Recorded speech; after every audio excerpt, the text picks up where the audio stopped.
Welcome everyone. Mozilla Firefox Club VIT presents you ML Marvel, the first projection.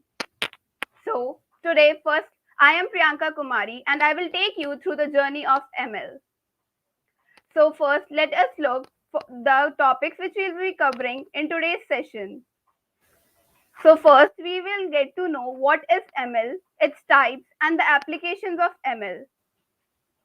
Then we will learn about what is scikit-learn and its installation. Then we will learn about three basic classification algorithms which are logistic regression, support vector machine SVM, and also k nearest neighbors KNN. And then at the end we'll do an hands-on project on KNN algorithm. So let's look that what is machine learning. So basically, machine learning is a type of artificial intelligence that allows software applications to learn from the data and become more accurate in predicting outcomes without human intervention. So basically, we should remember that artificial intelligence is a superset of machine learning. And then basically what happens in machine learning is that the model learns from the data, and then we can predict the outcomes for the variables, independent variables that are not even predicted. So basically, take an example that we have an ML model which can predict the weather of till 1st October. Then we can also use the same model to predict the weather on 5th October or 6th October. So that's the beauty of ML. So then let's look at what are the steps which are involved in making a ML model, or what is the workflow for making ML model. So the first step is data collection. So the data collection is the step in which we collect the data. So data can be collected from many resources such as Kaggle can be used, and the type of data which we collect, it basically depends on the problem which we want to solve. It is very important to note that the quantity and the quality of data, it directly affects the accuracy of our model. Then coming to data preparation. So in this step, what we do is we perform data pre-processing. So the data which we collect from the real world is basically a raw data, means it can have many missing values or duplicate values. But the same data, the raw data, cannot be used for ML model because its accuracy will be very low, and it will show us wrong predictions. So we should pre-process it, and for pre-processing we can normalize our data, ignore the missing values, or estimate the missing values with mean, median, or mode. Or else what we can do is we can remove the duplicate values. So these are some of the data preparation methods. Then the second step is choosing learning algorithm. So in this step, what we do is that we choose the best algorithm which is suited for a particular problem. So basically, the algorithm which we choose, it depends on the problem which we want to solve and the data which we have. Let's consider if we have a label data and our problem is to classify something, then we can use classification algorithm. And if we our problem is to perform some regression and we have a label data, then we can use regression algorithms. And if we want to perform some clustering and we want to cluster the data and our data is unlabeled, then we can use clustering algorithms. Then coming to the training model. So training model, it is basically the step in which the model learns its ability. It gain its ability by learning from the training data set. So basically, the training data set is a data set. It is a part of a data set which can be used for training and to improve the accuracy. So basically, the data set can be divided into two forms: testing data set and training data set. Basically, we perform the ratio of 80 by 20 or 70 by 30. So 80% of the data would be used for training and 20% for testing, or else we can use 70% of the data for training and 30% for testing. But it depends on the type of the problem and the data which we have. So what it does, the learning algorithm which we are applying, it applies on the training data set, and it maps the input and the output and predict the results, and get itself ready to predict the unpredicted variables. So the next step is evaluating the model. So evaluating the model, in this step, the testing data set is used to evaluate.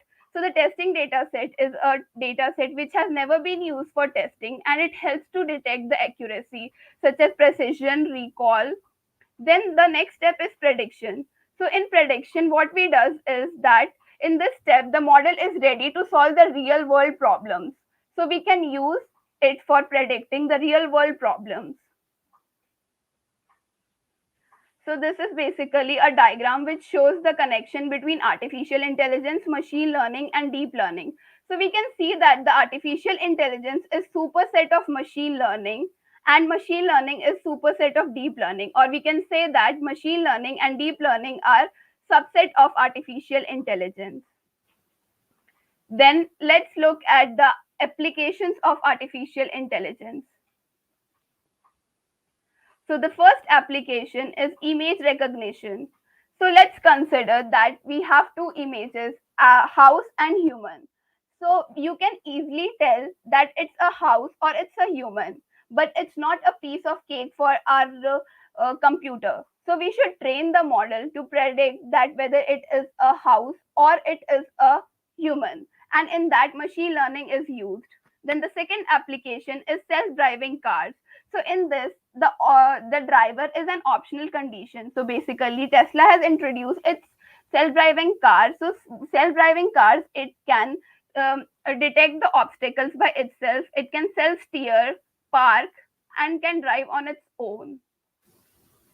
Then coming to the third application, which is product recommendation. So product recommendation, it's basically a marketing strategy which can be used to to predict, and it is used by many product companies like Amazon and Flipkart. So like when you try to buy a product and you add a product to your cart, so basically you can see that you will get many other suggestions. So basically it is a marketing technique which is adopted by product companies, so that it's a possibility that you can buy the other product also, and it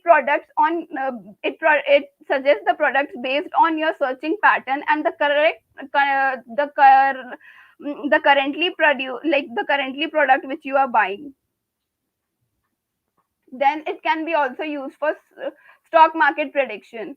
So by using ML, we can also predict the stock prices, whether it is going to increase or decrease.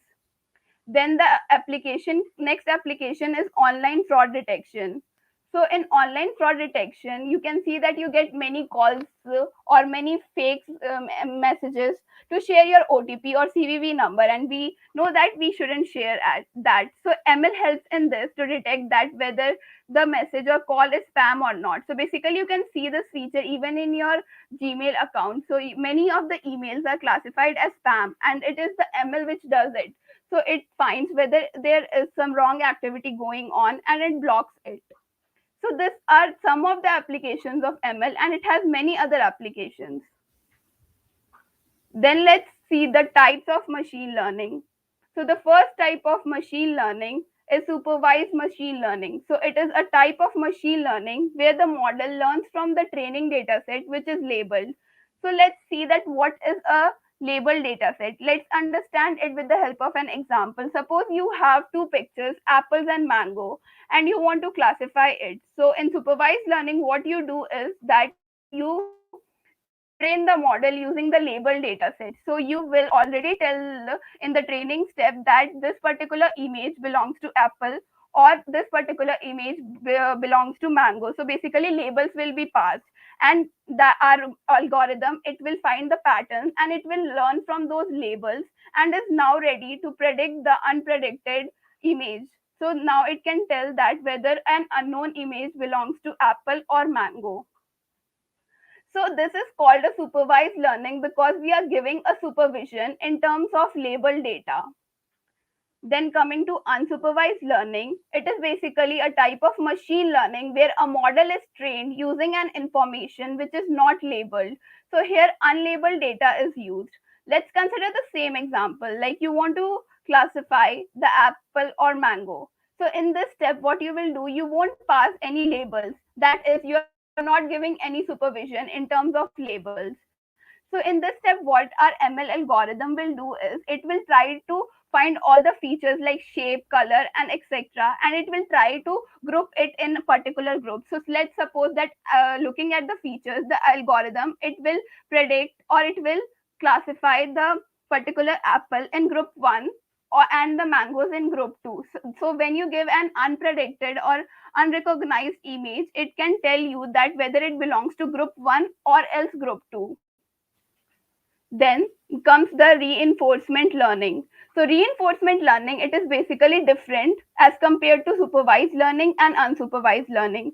So what we do in reinforcement learning is that it interacts with the space or an environment. So in this step, we create an agent which can act in the environment and can perform some actions, and for that actions it will gain some reward.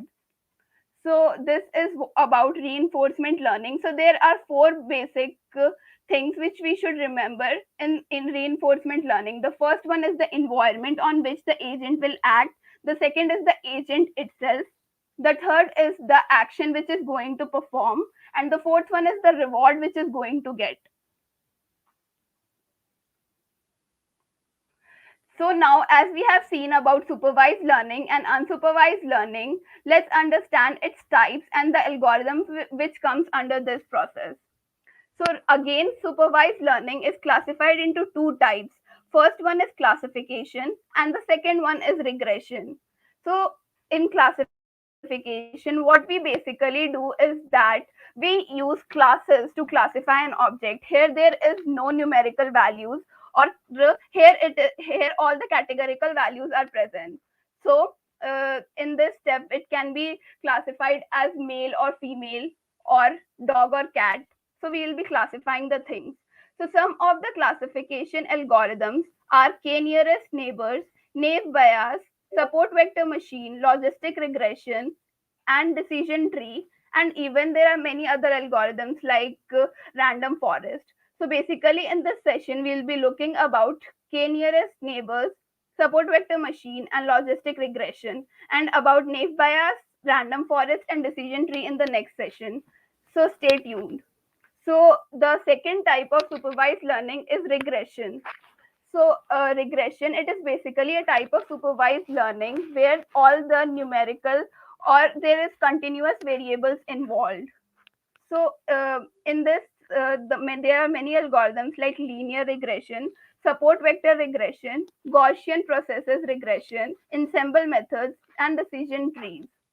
Then coming into unsupervised learning. So unsupervised learning, it is also basically of two types. The first one is clustering and the second one is association. So in clustering, what we do is that we try to form some clusters. So the similar looking data points, they would be kept in the same cluster, and the other one will be kept in the other cluster. Like this, we create many clusters and then the data would be classified. Then the second one, which is association. So in association, what we try to do is we try to find some important relationship between the data, and then we try to predict the output. So some of the unsupervised learning is Gaussian mixtures, k-means clustering, hierarchical clustering, spectral clustering, and boosting. Then let's look at what is scikit-learn. So scikit-learn, it is basically a very important library in machine learning which you should remember, because it contains all the algorithms. All the algorithms are imported from scikit-learn only. And basically it is an open source library which is licensed under BSD.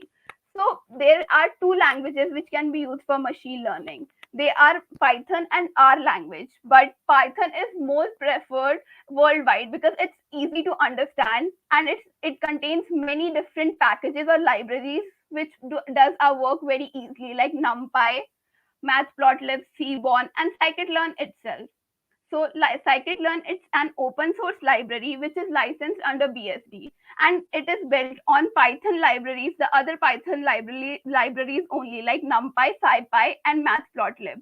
So NumPy, it is basically used to perform some array operations, and Matplotlib, it is used for visualizing. Then the third, which is the main importance of scikit-learn, is that it has many tuning parameters. So what does the tuning parameters does is it makes our work very easy. So earlier, if we want to improve our machine learning model and its accuracy is very low, so we should code the thing again. But the scikit-learn has made the work very easier. We can use the tuning hyperparameters, and then the accuracy can be rebuilt in just few minutes or steps.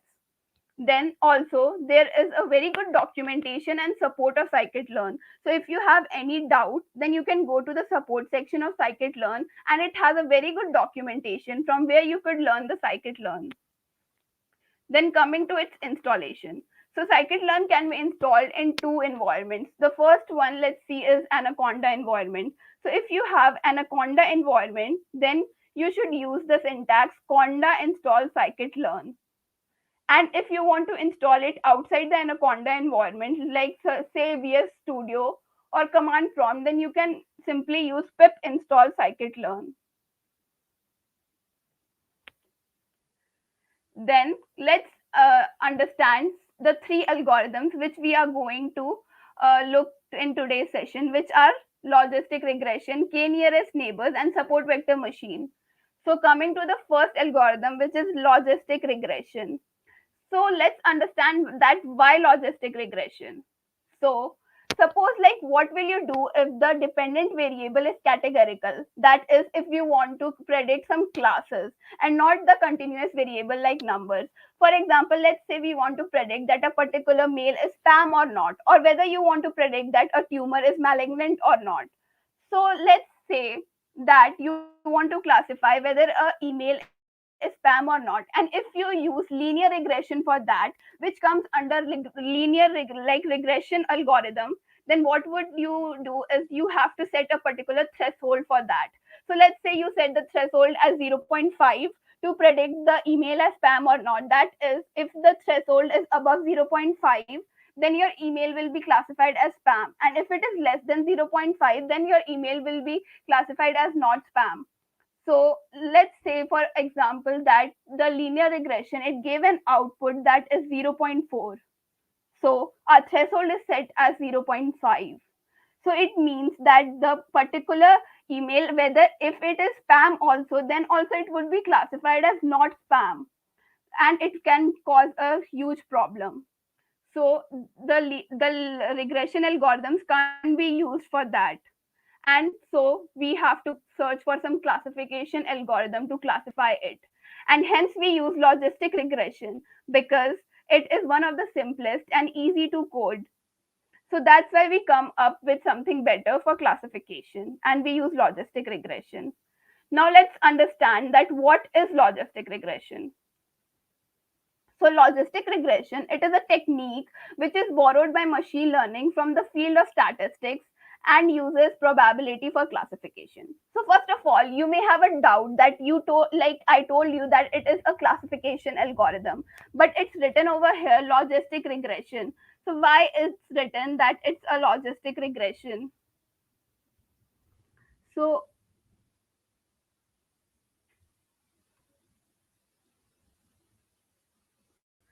So it's called logistic regression because it borrows the same concept from linear regression and modifies the linear regression, and we have built the logistic regression. It borrows some concept from statistics such as probability and limits because it limits the variable between 0 and 1. So the logistic regression, it can be of two types: binary or multi-class classification algorithm.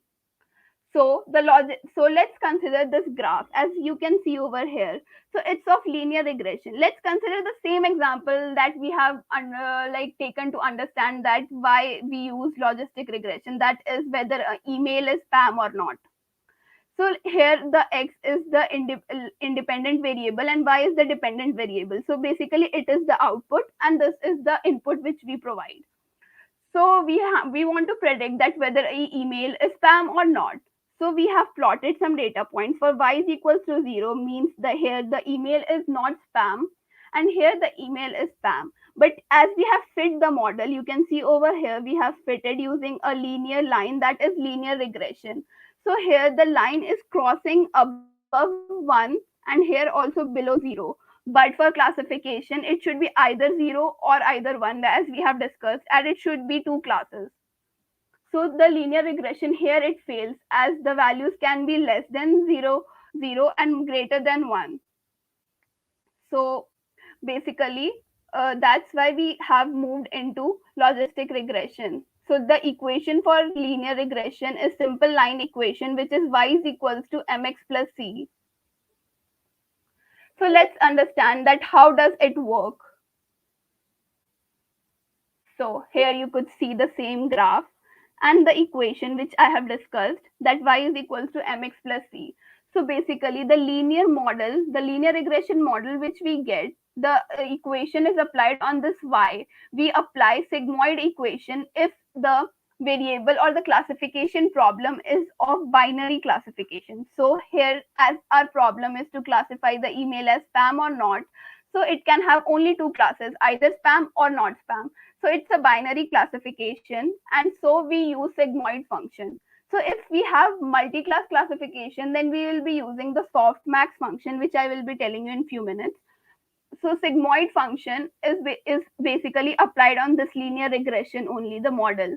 So if we apply the sigmoid function, what it does is it will limit the value between 0 and 1. It will basically convert into probability, and now this can be used for predicting the classification.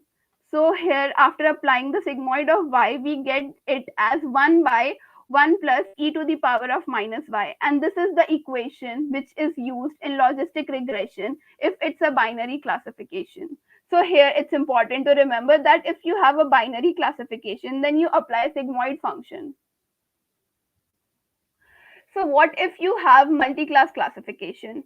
So if you have multi-class classification, then you will be using softmax function. So what the softmax function will do, it will again limit the value between 0 and 1, and it will convert into probability. Then let's say like there are three classes and its value is 1.3, 2.4 or 5.2. So what it will do, it will first convert it into probability, and these are the probabilities which we have got. So it will consider the class which is having the most highest probability. So here it is the third class, which is C, which is having 5.2 as the probability, and it will give that as our output if our classification is multi-class classification. Now let's look at the advantages and disadvantages of logistic regression. So the advantages, first come is advantages. The logistic regression, it is one of the simplest machine learning algorithms, and it is easy to implement. It's easy to implement, and it's training a model with this algorithm doesn't require high computation power. So why doesn't it require a high computation power? It's because it's just applying a function on the linear regression itself, and it's just converting it into, like, it is applying the limits and probability and converting into 0 and 1. So it does not require a high computation power. Then the second advantage is that the linear regression proves to be very efficient if the data set has features that are linearly separable. So if the features are linearly separable or the data is linearly separable, then logistic regression works very excellent. So here you could see, like, let's understand what are linearly separable data. So here in the graph, you could see that there are two types of data points, which are red crosses and green circles, and they are classified or divided from each other. They are segregated from each other using a straight line, as you can see over here. So as we are segregating it using a linear or a straight line, so it's called a linearly separable data. Again, let's look at the graph at the right side. So here you could see that again there are data points which are red and in green color. So if you apply a linear line or a straight line, you can see that you cannot classify or segregate the two data points. So this is basically a non-linear data set. But the logistic regression, it does not perform well if it is a non-linear data set, and it is one of the disadvantages. And this is what's written over here, that non-linear problems cannot be solved with logistic regression since it has a linear decision surface. Yeah, it's because it's a straight line, it cannot fit and it cannot segregate the data points. Then the second disadvantage is that this type of logistic regression, it is very sensitive to outliers. So as it is sensitive to outliers, so it can deviate from the expected range and it may lead to incorrect results. Okay, so this is the second disadvantage, because it's very sensitive to outliers, it can give us the incorrect results. Now let's understand that what is basically a logistic regression. So, and like, we understood what is basically a logistic regression. Now let's see how to implement it using code in our model. So the first step is from sklearn, which I have told you about scikit-learn, as it contains all the basic algorithms. From scikit-learn, we are importing the logistic regression. From sklearn.linear model, we are importing the logistic regression, this algorithm. Then what we are doing is that we are creating an object for the logistic regression. So we have created an object classifier and we have assigned it as logistic regression. Then the object which we have created, we have written in the next step and dot fit. So what does the dot fit function does? It is used for training steps, which we have discussed about it. So dot fit function, it is used for training the model, and then x train and y train is passed as the parameters. So X train and Y train, they are basically the training data set. We are passing both the independent and the dependent variables as the parameters. So X will be the independent variables. So independent variables, they are basically the input parameter, the input which will be using to make the model learn. And then the Y train, it is basically the output variable or the target variable. Then the fourth step is to predict the result. After a model has been trained, it can be used for prediction. So we are using dot predict function to predict it, and we are passing x test, the independent variable of the testing data. So testing data has never been used for training, and we can use it for prediction. So we are passing it as x test, and we are storing it in the variable y pred. So this is all about the logistic regression. Let's move to the next algorithm, which is support vector machine. So you can see that in the drawback of logistic regression was that it cannot be used for non-linear data. It can be only used for linear data. So what to do for non-linear data? We need definitely an algorithm which can work well on non-linear data. So here in the graph, again, you can see that the data is non-linear because the data point, which is black dots and the blue squares, it cannot be segregated from each other using the straight line or a linear line. So it is again a non-linear data. So there are many algorithms which are made for working with linear data, and there are some algorithms which are made for working with non-linear data. So, but the speciality of support vector machine is that it can be used both for non-linear data and also for linear data. So now let's understand that what is support vector machine.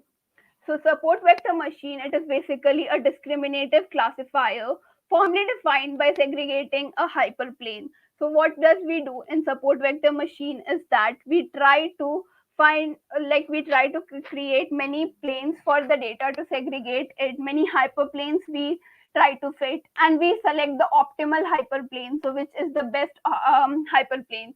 So in other words, we can say that the given label training data, the algorithm outputs an optimal hyperplane. Yeah, we use an optimal hyperplane for it, which categorizes the new examples. So this is how the support vector machine works. So in SVM, we take the output of the linear variable, and if the output is greater than 1, then we identify it with one class, and the output is -1, we classify it with another class. So we can see that in support vector machine, the value always lies from 1 to -1, which is written over here. So let's understand more clearly with this graph. So what is written over here is C. Like here we have green circles and also red squares, and we have created a hyperplane which is a straight line in 2D dimension. So it is a 2D dimension. So we can say that this data point, which is this green circle, it shows more the property of red square, as it is nearer to the red square as compared to these circles which is present over here. And similarly, these red square, they show the more properties of the green square data points similar to them because it's nearer to them as compared to these data points. So what the support vector machine does, it tries to find an optimal hyperplane and then uses it. So the hyperplane over here, the value would be given as 0, and above it would be 1, and here it would be -1. So basically, if the value is above 1, it would be classified as a particular class, and if the value is less than -1 or -1, it would be classified as the other class. So similarly, in the 3D visualization, we can see that the hyperplane, the optimal hyperplane over here is a plane. And there is similar case with this also. The same strategy will be followed, but in 3D dimension, our optimal hyperplane would be a plane.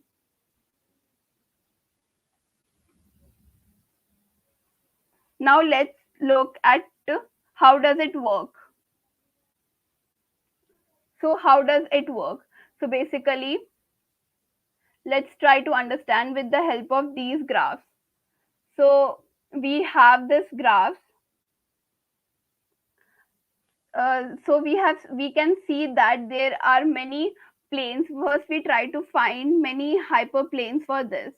So here we have tried to find all the possible hyperplanes which are possible. And in the next step, we are finding the optimal hyperplane. So what will be the optimal hyperplane? The optimal hyperplane will be the plane which have a clear margin, which will have the maximum margin. So margin is the space between this one and this minus one and one, which will be the value given to them. So it has the maximum value between them. Then we can see that as we have chosen the optimal hyperplane, so there are two hyperplanes which are chosen as optimal hyperplane. So you can see that here there is a small margin as compared to this graph which has a large margin. So our optimal hyperplane will be the plane which has a large margin. So the third one will be discarded and fourth one will be selected as the optimal hyperplane in this condition.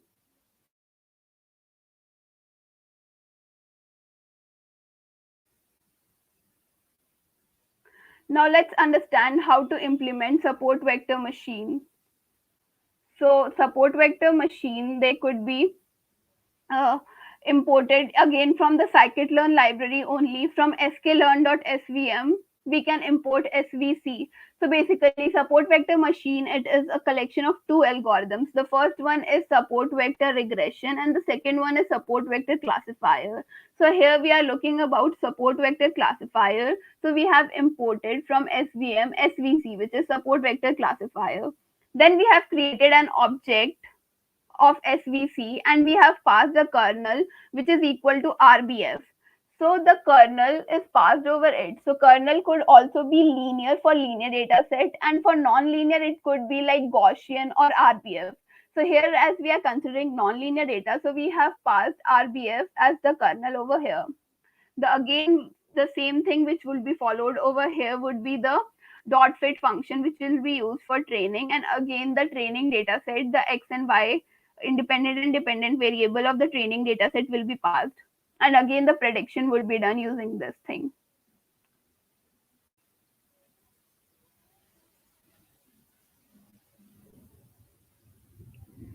Then let us look at some of the advantages and disadvantages of support vector machine.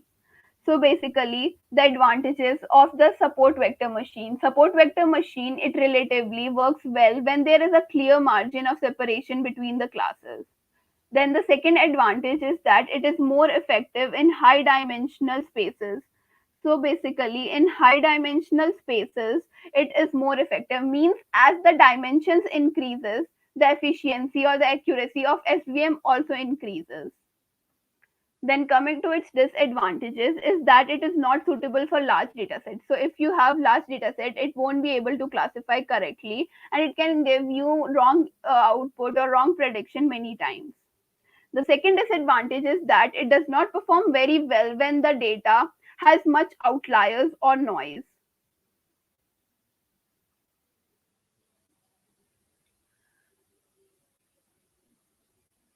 Let's move on to the third algorithm, which is k nearest neighbors.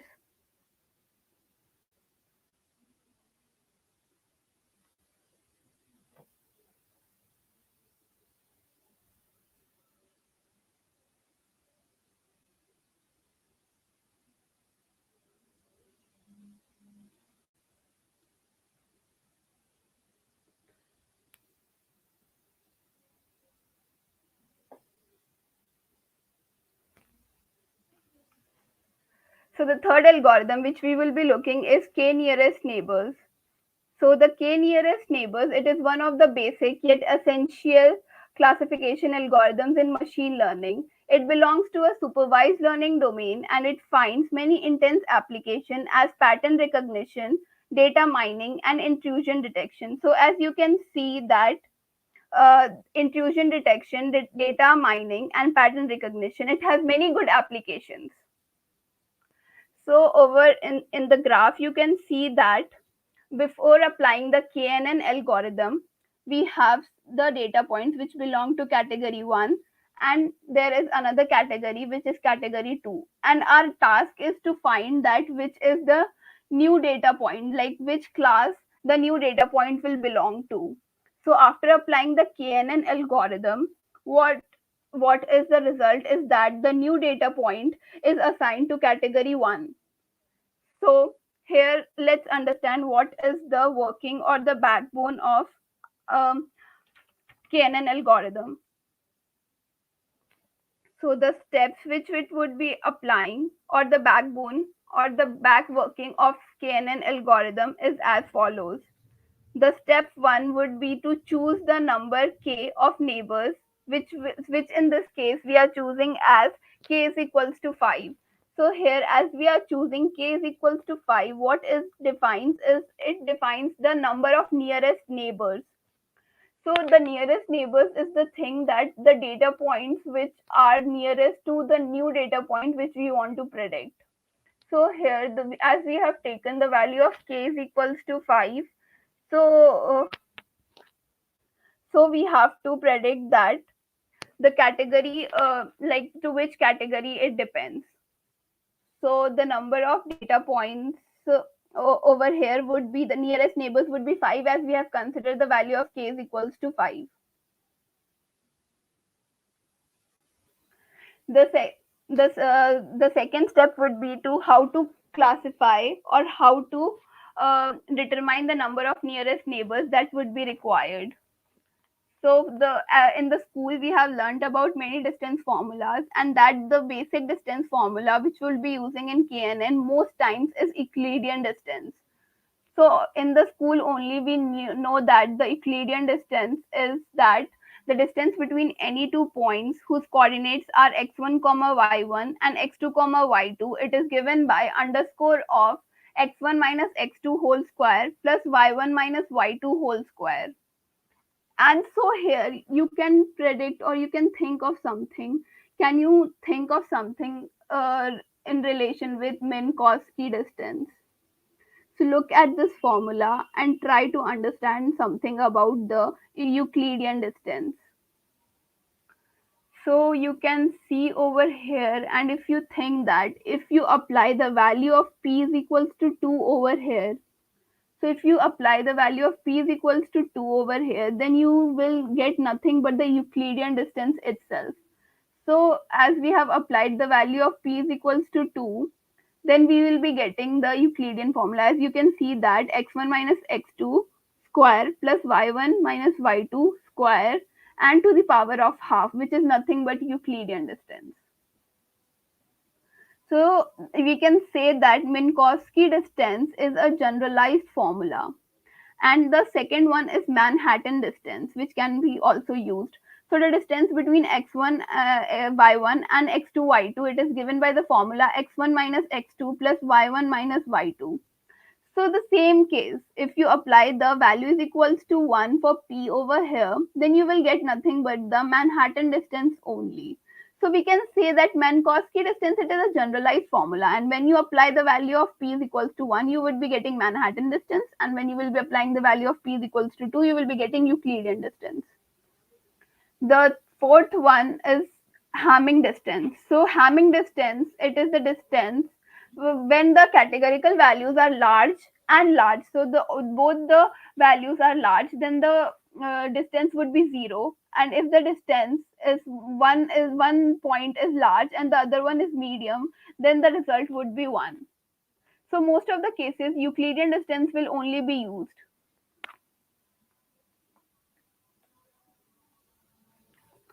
So let's look at the second step, which is take the value of k is equals to 5 nearest neighbors to the new data point according to the Euclidean distance.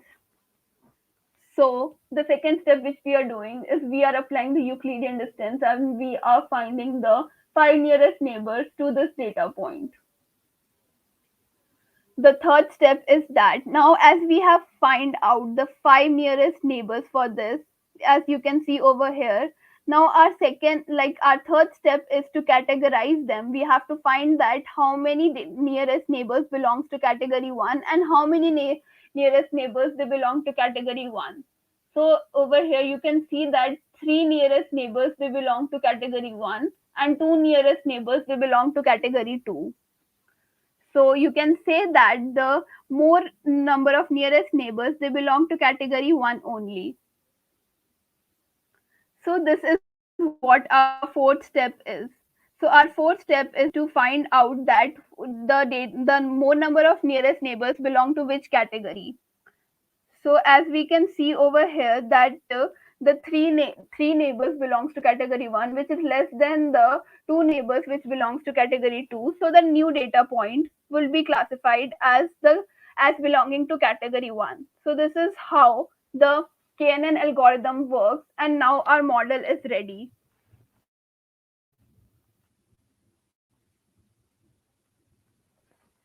Then let's have the look at the code to implement it. So basically we can use that from scikit-learn, same thing, we can import k neighbors classifier.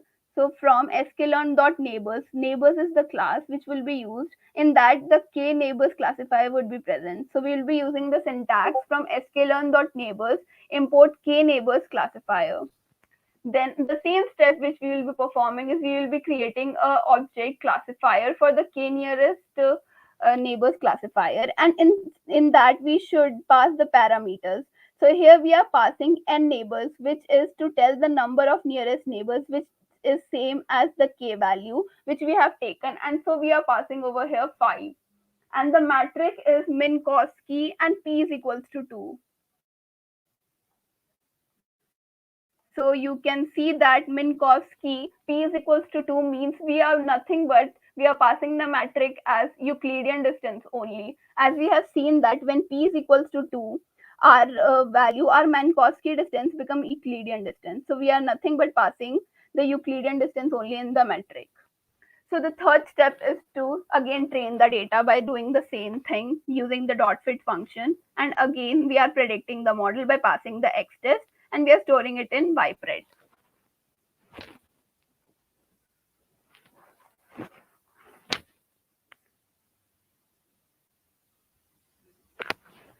Now let us look at some of the advantages and disadvantages of KNN algorithm. So the first advantage is that it is easy to use. So as you have seen, it is very easy to use as we have to just find the number of nearest neighbors and look at what the number of nearest neighbors they belong to more category, and that category will be only classified as our like the new data point will be belong to that category only. Then the second advantage is quick calculation time. So it will be calculating in very less time.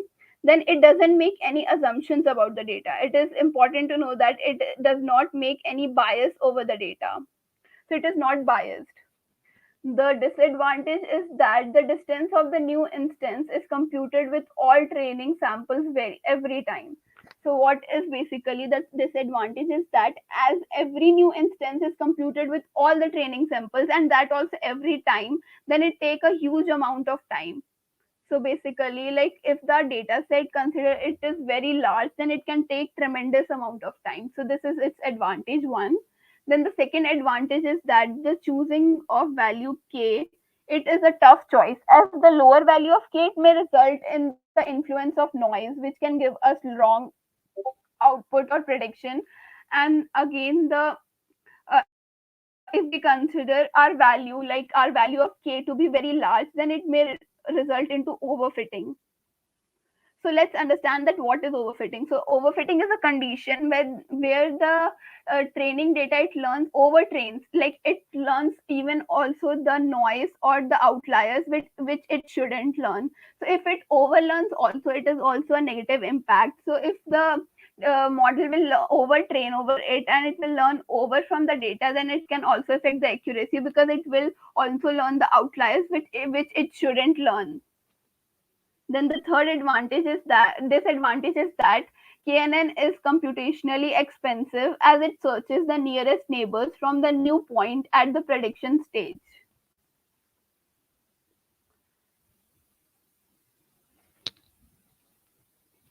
Now let us look at the applications of KNN algorithm. So the very first application is same as we have discussed, that it can be used for movie and product recommendation system.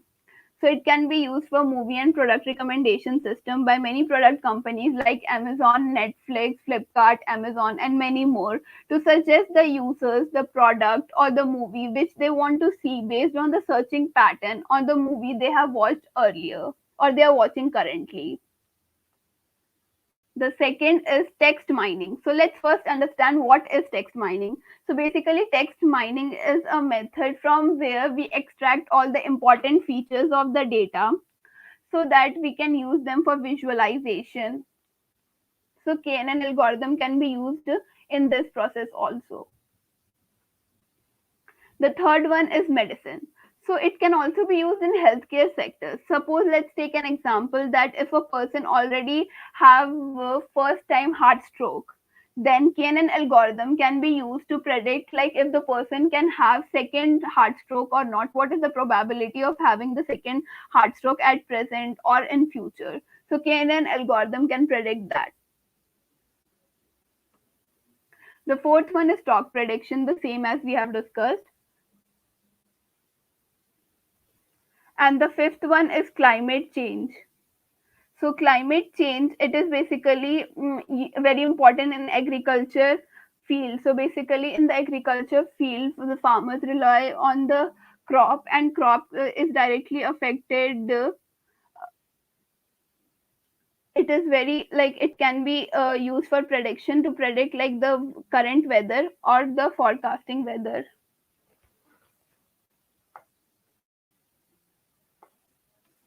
So this is all about today's session. Now we'll move on to hands-on project which we'll be doing for KNN algorithm, and it would be estimating the salary prediction.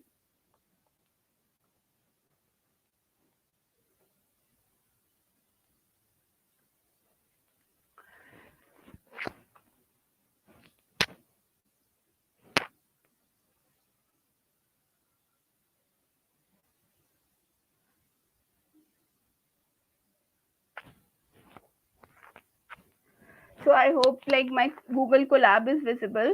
So we will be coding an hands-on project on KNN algorithm, and our project would be to estimate the salary of a person, whether it is greater than 50K or less than 50K.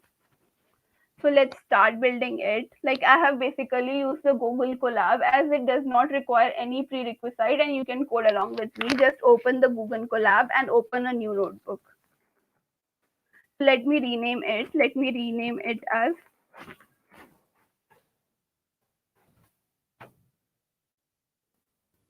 salary prediction using KNN. So the I'll also write the steps also which we will be doing. So the first step would be to import the necessary libraries for this.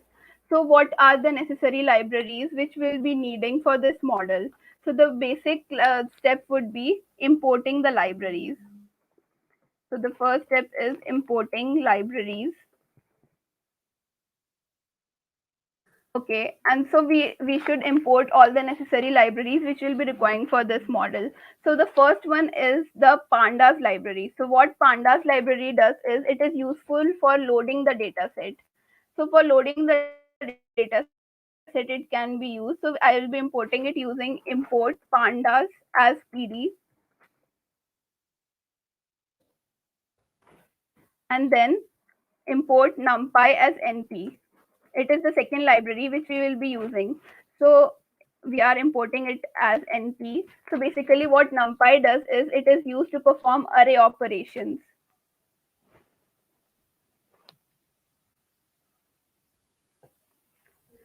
Then the second step would be to choose the data set. We should choose the data set from the local directory. So I'll be choosing the data set from local directory over for this project. You can also use it from the drive or somewhere else directly from using the link. So for this we directly have a syntax in Google Colab that from Google Colab. It's the syntax that from Google.colab we should first import files. So I'm importing files, and again that files which we have imported, we should use upload function for it and store it in any variable. Let me say that I'm storing it in a variable uploaded. So it would be files dot upload off, and if we run this we'll get an option to directly select it from a local directory. So as you can see, I got this option, so I can directly use it to load my data set, and I'll be loading it. So I directly loaded it. So here we are just choosing the dataset from local directory. Then even we have to load it. So for loading it in this Google Colab, we make use of pandas. So the step third would be to load the dataset. And for loading the dataset, we'll be using pandas. So let me make a variable as dataset. Dataset is equals to pd dot read underscore csv of the data name. So as you can see, the data name is salary.csv. So we will be passing it the same as it is. It shouldn't be any mistake in the spelling, or it is case sensitive. So after that, we will be running it so that the data gets loaded. Then our fourth step would be to summarize the data set. So we'll be summarizing the data set. For summarizing the data set, we have functions like dot shape. So what does the dot shape will do? That it will give us the number of columns and number of rows for the data set.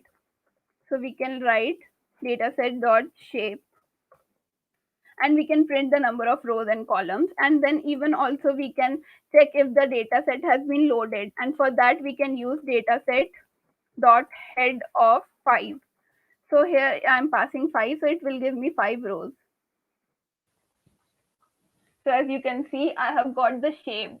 So there are 32,561 rows and 5 columns for this data set. I have taken this data set from Kaggle, and again its head means 5 rows are displayed over here. Then our fifth step would be mapping the salary data set into binary. So let's have a look over this data set. The dataset over here, it contains basically the target value as less than or equal to 50k and greater than 50k. That is, the salary of a person is less than 50k or greater than 50k.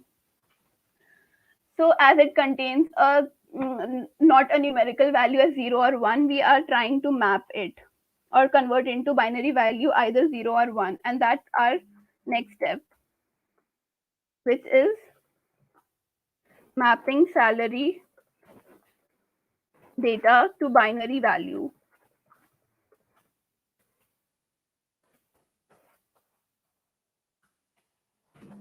So what we'll be doing, like I will be creating a variable as income set.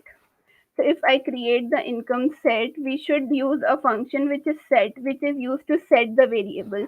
So first we'll be setting the variable which we want to perform mapping. So we are performing on the income data set. The name of it is income, so we are writing over here income, and then we use the syntax data set of income is equal to data set of income, and then we'll be using the dot map function to map it. So this would be the syntax for it. Then if we write over here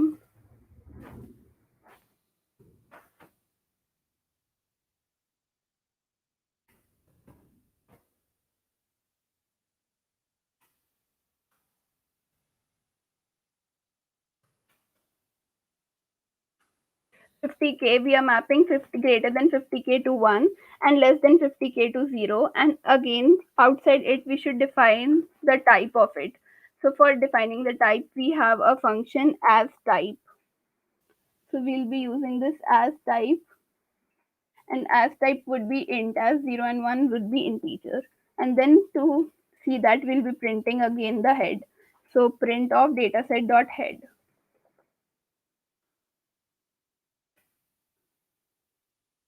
If I run this, okay, so data is not defined. Okay, yeah, so here it should be data set.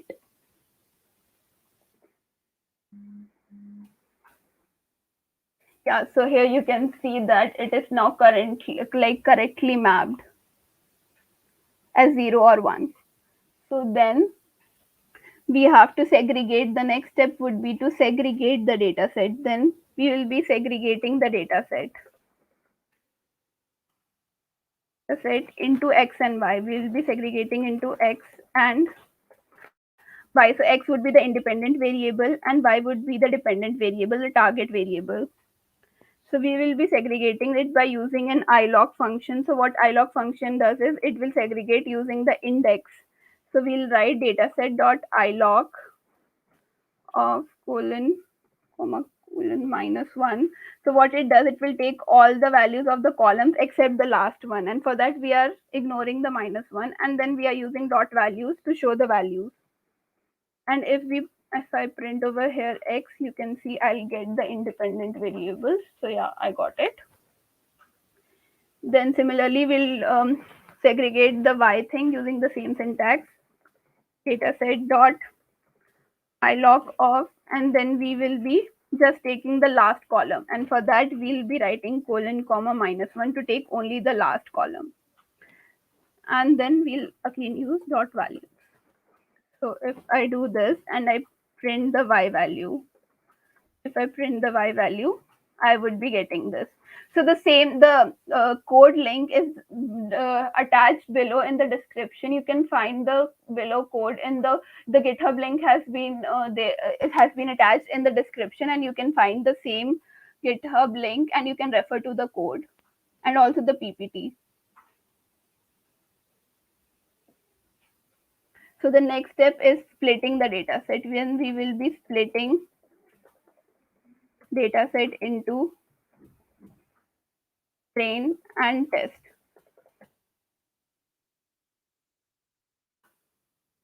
So for that we'll be using .sk learn model selection. We have to use model selection, and from that we have to import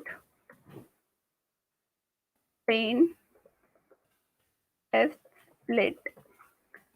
So after that we will be creating variables xtrain, xtest, then y train, comma y test. I have created these four variables, and then we will be using the thing which we have imported, train test split. The same thing with x, y, we are passing the variables, and we'll pass the test size. What should be the test size which we want to split? So here let me split it as let's say 0.25. 25% would be the testing data set, and then we'll be writing random state as 0. So basically random state, it is used to take something variable so that it doesn't get confused. So yeah, it has been run successfully. Then we will be performing feature scaling. So what is feature scaling? Is feature scaling, so all the input variables, it has different range of values. So it can happen that a model will give preference to a particular value which have large values. So we should perform feature scaling, and that we are performing over here. So we'll be doing sk learn dot pre processing. From pre processing we should import the standard scaler. So we can import the standard scaler. We get the option over here, standard scaler, and after that we can store it in a variable and use the same standard scaler.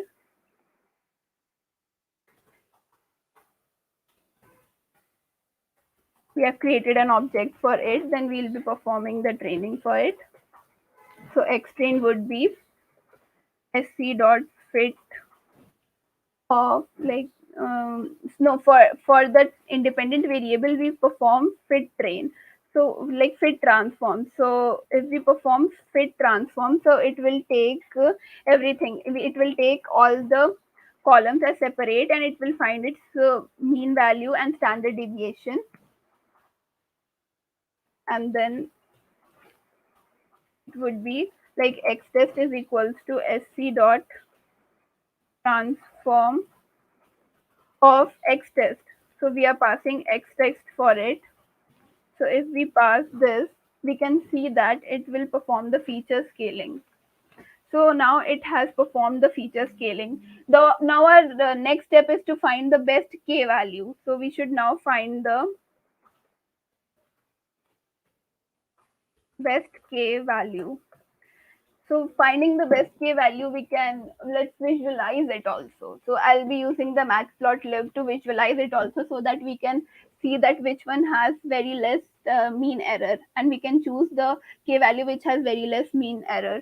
So let me create an array for that, so that we can plot it all together and not one by one. So I'm creating an array called error from sklearn.neighbor. I'll be importing the k neighbors classifier.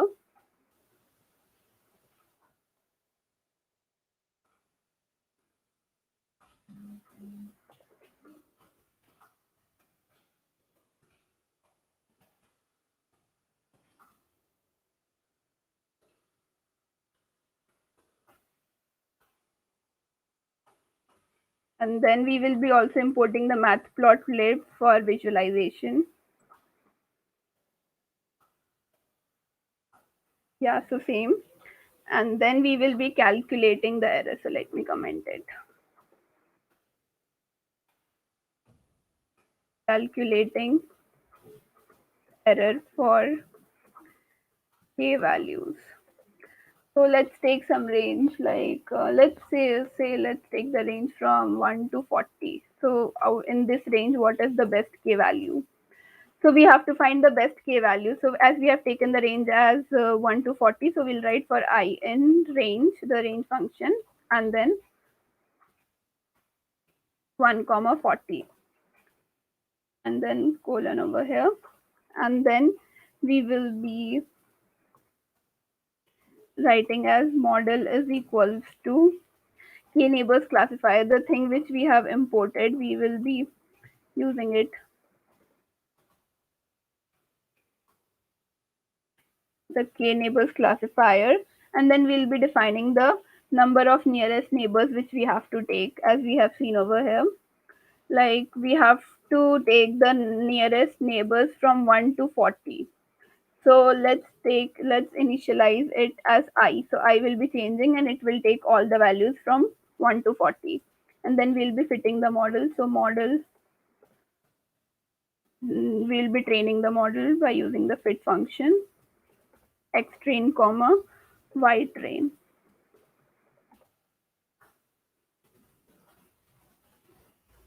And then we have to predict it also. So let me initialize a variable. Let's say predict underscore I. So we'll be using the predict function. So it is model.predict of x test, and then we will be appending it in the array. So we can use append to append it in the list which we have created. So array dot append, and as we are performing here array operation, so we need to import or make use of numpy which we have imported earlier. So np dot mean of red I, which we have made the variable in the above step, if it is not equal to y test. So if it is not equal to y test, then we will be appending it. So by this, we will be getting the mean error for everything. Now let me plot it also, so it will make the visualization easier. So dot fig of, let me define the fig size, the size for the graph. So let me initialize as let's say 12 and comma 6. Yeah. and then we will be plotting it. So for that we will be using plt dot plot of the range we will be passing. The range will be from 1 comma 40, and then the error. So what the error, the circles would be of which color. So let me give the color. So first let me pass the error. So it should plot for the error, and the color for it would be red, let's say. Yeah, and the line style. So the line, what would be the shape of the line? Let me keep it as dashed. So line style is equals to dashed.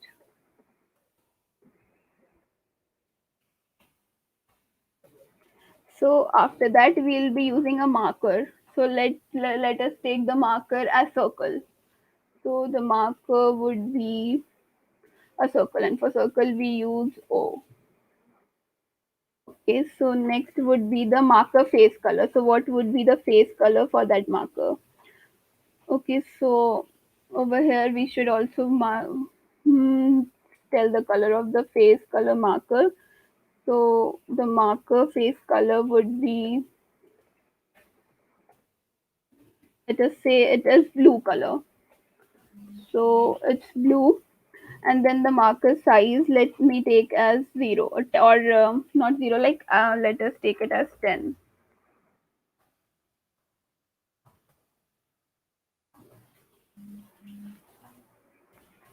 And then let us plot it, and let us give a title that it is error rate versus the k value.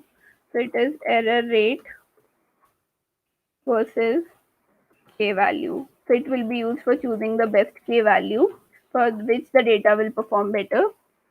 And then the x label, the x row label would be the k value. So it would be like plt dot x label, plt dot x label, and it would be k value. So let me say it is k value, and then plt dot y label. So the y label, what it would be? So y label would be mean error. Let us say, yeah, sure, it will be mean error only. So let us make it as mean error.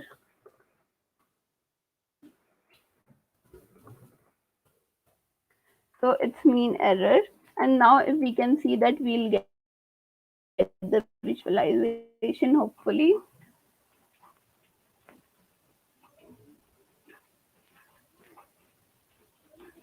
Okay, so it's a syntax error. So it's for I in range.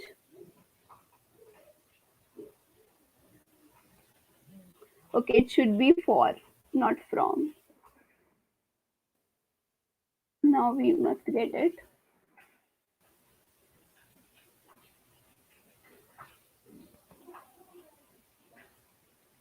So now if we run it, we'll get the plot for the k value versus the mean error. We will be getting the plot, and from that we can select the best k value.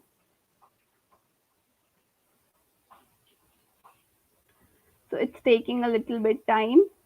So let's move on to the next step. So the next step is to train the model.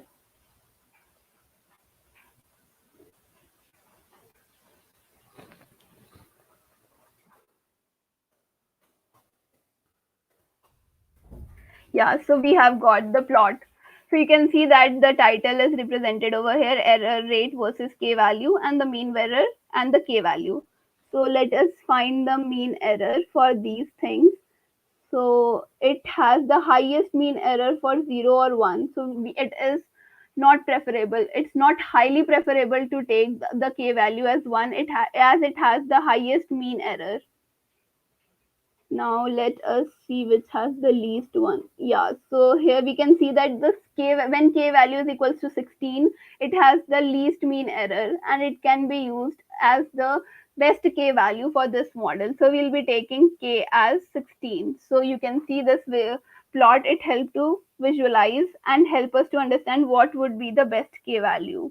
Then we will be performing the training for it.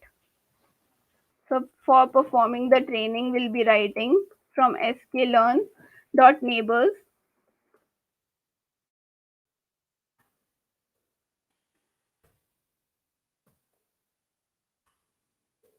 We'll import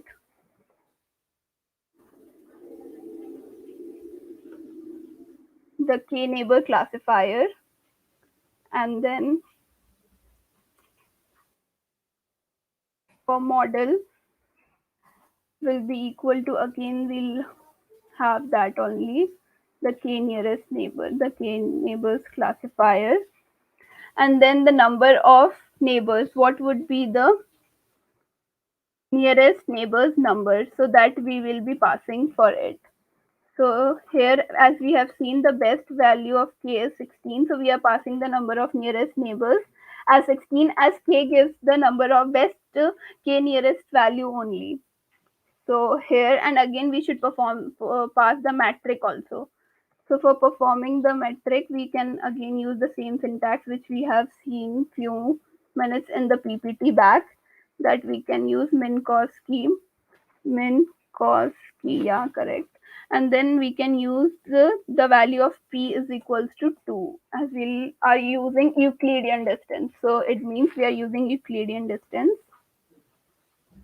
Again, we can fit our model. We can give it for training using dot fit function, and we'll be passing the independent variable as x train and y train. Okay, so now we'll be training a model. So now it is getting trained. So we can see that it got trained over here. Then what would be our next step? It would be to predict whether the salary is greater than 50k or not. So the next step is prediction.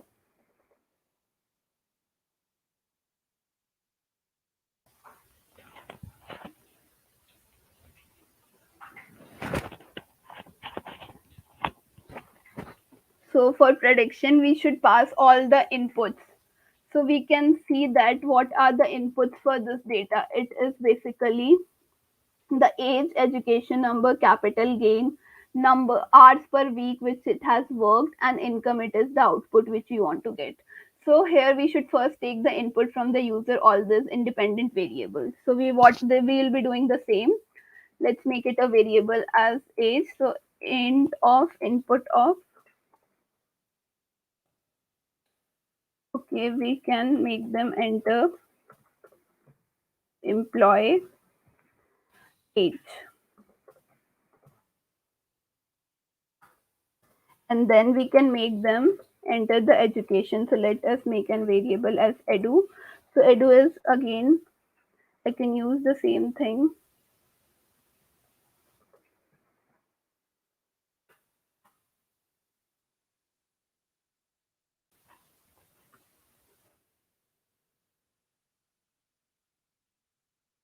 int of input of enter employee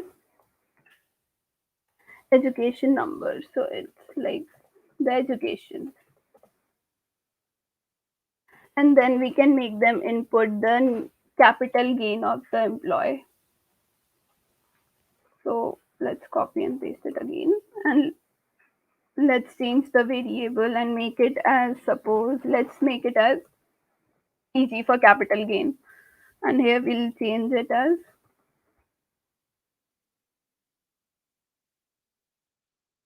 capital gain, and again we will be import like taking input the number of hours per week which the employee works. So let's take it in the variable hours per week. So int of input of enter employee hours per week.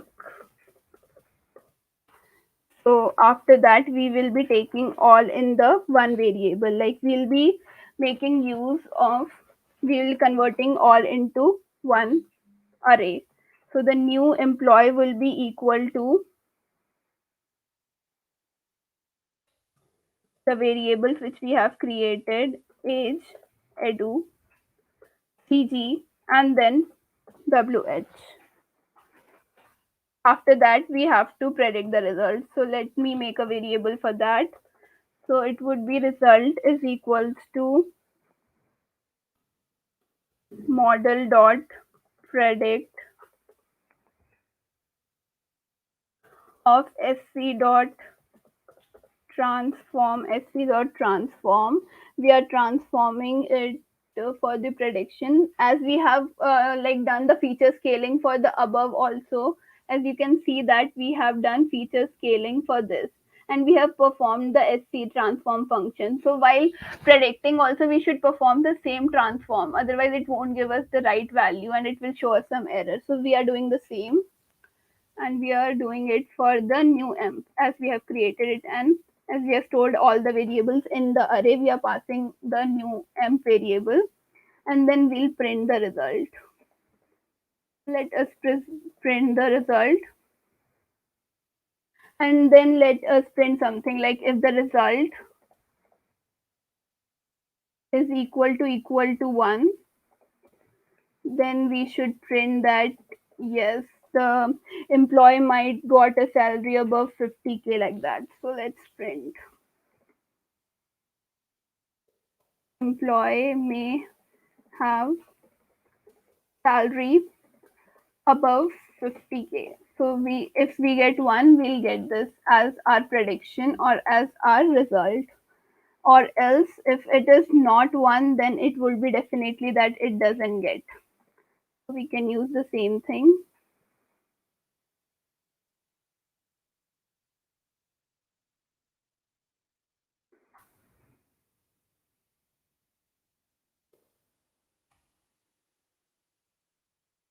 May not have. If we run this, let me take the same value as our data. So we'll take it as 66, 10, 0, and 40. 66, then 10, then 0, then 40. So it's giving me that the employee may not have salary above 50K. So it is the same which we have in our data set, that it is less than 50K. So it is giving the correct output. So our model is perfectly fine. So it is predicting the right prediction. It is giving the right prediction. So then, like, we can also predict for all the test value, or else we can evaluate it using a confusion matrix. So let me fast predict it for all the test values. Prediction for all test values.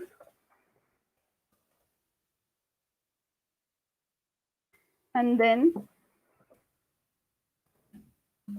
ypred is equals to model dot predict. We'll be using the predict function for that. Model dot predict of x test. And then we have to print. We'll be using the numpy to concatenate it, as we are performing the array operation. So we are using again the concatenate.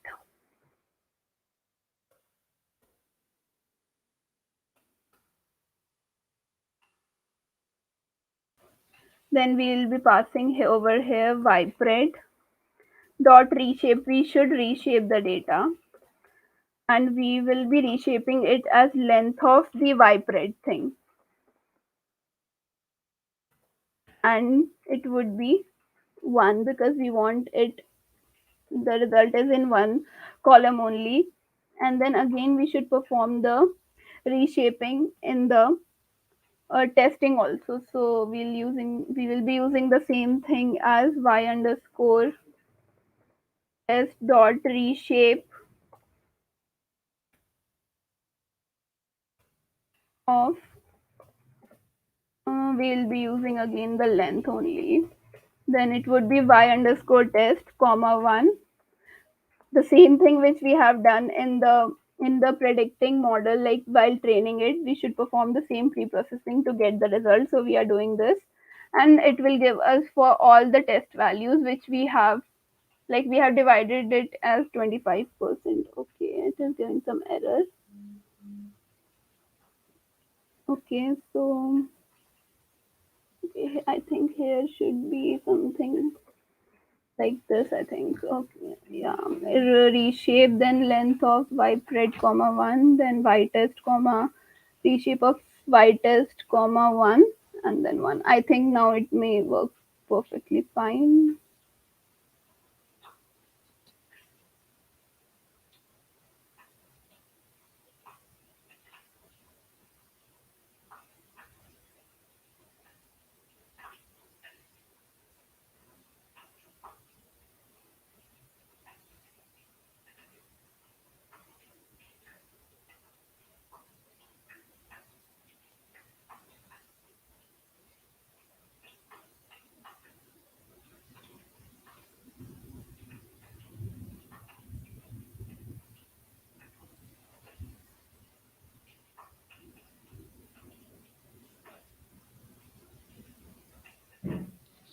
Okay, so let me see for this also. So then we will be evaluating it. There is EOF error, I will be solving it. So then the step is like evaluating using confusion matrix. Let us use the confusion matrix. So basically the confusion matrix, it is for true positive, true negative, and then it has false negative and false positive also. It is basically an evaluation matrix kind of thing. So from here we can import it as from sklearn dot matrix. We can import the classifier. So we can import the confusion matrix. Let's import the confusion matrix.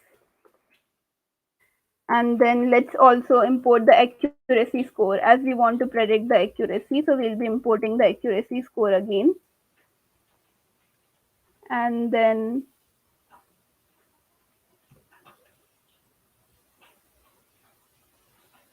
we will be passing, let's make a variable as cm, which would be cm is equals to confusion matrix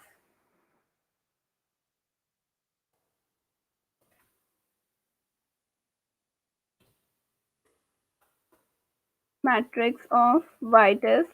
It would be y test comma y pred. So we will be import, as we have imported the confusion matrix, we have stored in the variable cm, and I'm passing the y test and the y pred to evaluate like what is the actual data set and what is our predicted result.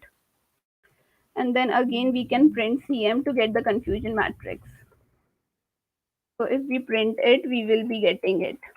And to predict the accuracy over here, we can directly print the accuracy. So we can print of accuracy score. It will give us our accuracy score for the model. So as it has some error, let me check it fast because it won't give the correct thing. Okay, yeah, it gave us. Okay, fine. As we have used the spread thing. So the accuracy, okay, we have to format the accuracy score because we are not getting it. So it would be, I will be using fastly the format function to format it in the correct way. So accuracy of the model, let me write this, and then I'll take it over like 0 for this, and let me print it in percentage. So after that I'll be using the dot format function because it is giving in hexadecimal value, and again I'll be passing the accuracy score for it, and the accuracy score would be passed for y test and again y pred, and then we'll be multiplying it in by 100 to get it in percentage, the exact percentage. So we will be using the multiply by 100.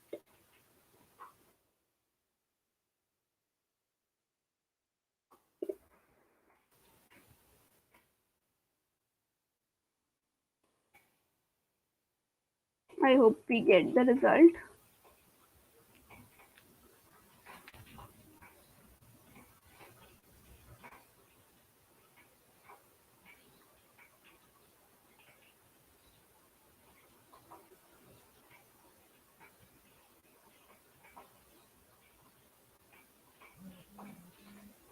Okay, one more square bracket should be over here.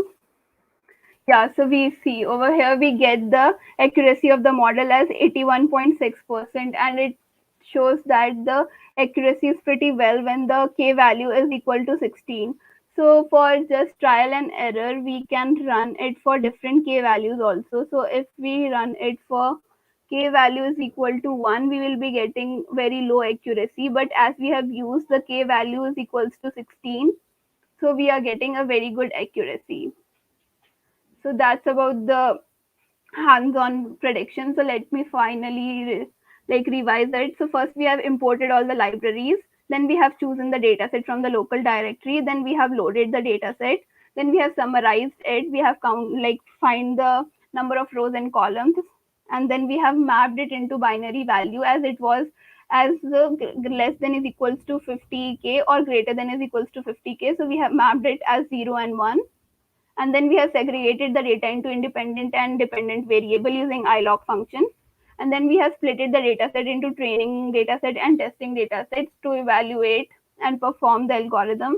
Then we have done the feature scaling as our input data. You can see it has different values. One has 0, 1, 2, 3, or one has 9, 10, and one has 81, 82. So there is large difference between the input variables, and it may happen that a model gives preference to a particular column or particular input. So to avoid that, we are using feature scaling, and for that we use the fit transform and transform method, and then we are visualizing our data and plotting it and finding the best k value. After that we are training it, and after that we have predicted it. We have taken the input from the user, and then we have predicted, and we have got that the employee may not have salary above 50k, which exactly matches that what we have in our data set, means our model is working correct. And then we have evaluated the model using confusion matrix, and we have got the accuracy as 81.6 percentage. So that's all about the today's session, and we have finally completed the first session of ML Marvel, the first projection. Thanks for joining. Thank you so much. See you again in the next session.